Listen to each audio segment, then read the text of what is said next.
Welcome back. Well, he's known to many as the Kiwi wild child, and Shane van Gisbergen is certainly his own man. I caught up with the Giz as he prepared for the recent V8 event in Auckland.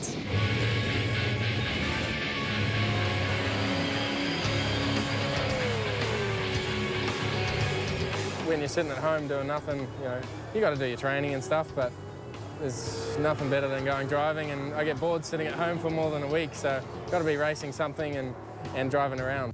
Driving fast cars is what Kiwi Shane van Gisbergen loves, and he's been doing it in V8 Supercars since he was just 17.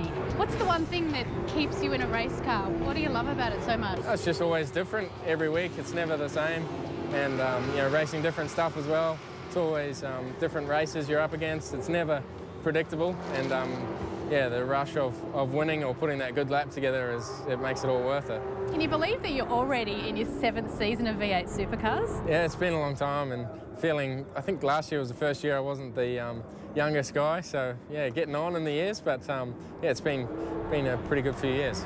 Since you made your debut at Oran Park in 2007, how has the racing landscape changed? What have you noticed over that time? It's definitely become a lot more competitive. There's 20 guys that are good instead of just 10, 12, and so competitive now, and especially with the car of the future, the cars are a lot closer, and it's that much tougher to be always at the top. So I think it's gotten better for sure. Those who follow the V8s will already know that Van Gisbergen's signature is going flat out. Risk is something he seems to relish. Is that a conscious effort, or is that just your natural style? Does it come natural? It's just always how I've driven, and flat out, but I think, that is a downfall in some parts. You need to be a little more cautious, which I'm getting better at, but there's the odd time where you just push too hard and things happen, but yeah, I'll never change that. Just got to keep going flat out. 2 years ago, many fans worried that the Giz might be lost to the sport. When the team he drove for was bought by another outfit, he walked away and became embroiled in a legal battle after emerging with the Techno team.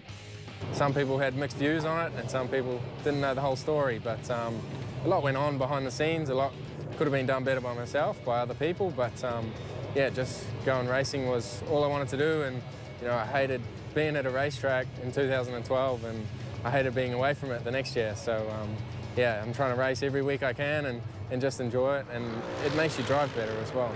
It seems the best way for Shane not to let the off-track dramas distract him is to keep busy in a race car.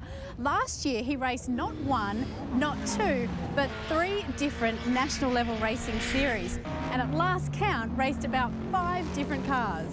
This year started with the Daytona 24, and then Bathurst 12 hour, and obviously Supercars started, but I'll try and do the Super Tour Enduros, and then also been racing the Drifting Championship.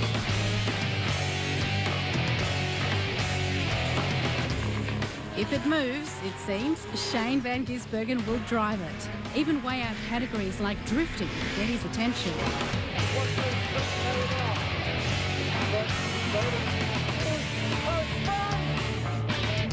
Going sideways with the hand out the window is a bit different, but Ford Falcon, that's got 800 horsepower and 2 laps to a set of tyres sort of thing. It's ridiculous. Sounds right up your alley. It is. But it's just fun. It's drive for a guy, Chris Allen, who's generous enough to invite me along, and yeah, we're having a pretty good year so far, running well, a couple of podiums, so probably doesn't improve the circuit racing skills, but maybe when I go off track I'll be better at coming back on. If you had to pick one, which one do you get the most satisfaction out of? The Supercar. It's the most fun to race, and you're against the best guys. Like, as I said, there's 15, 20 guys who can win a race pretty much. They got the talent to do so. So when you have a good day in Supercars, you're going pretty good. In February, Van Gisbergen joined Tony Quinn in his McLaren for an assault on the Bathurst 12 hour.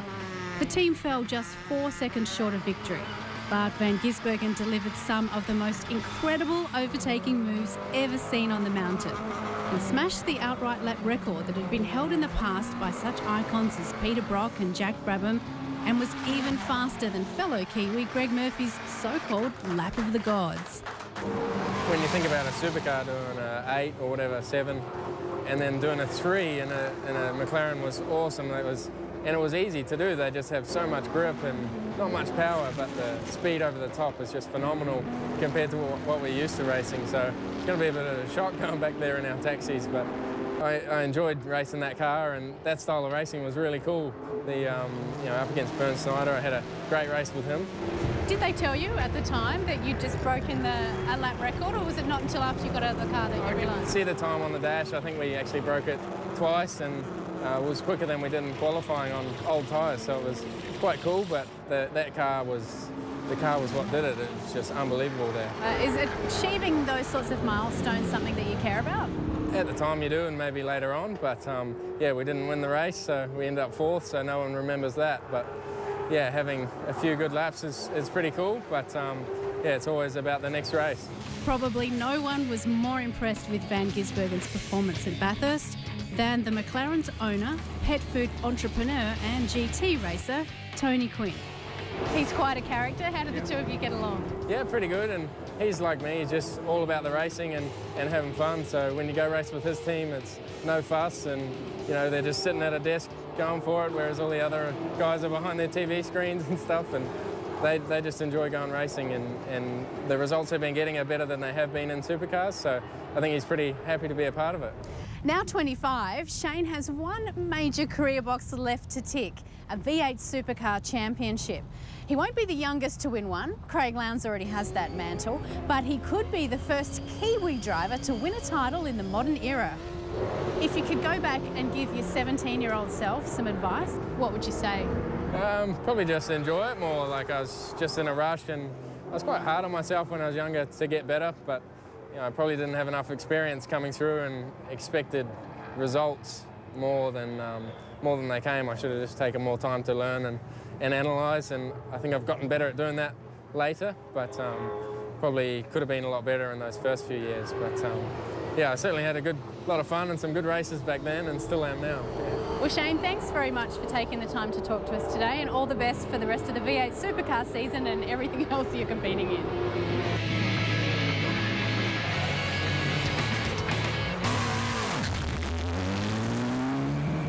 Well, I think I can safely say that it's not the last we'll hear from Shane Van Gisbergen.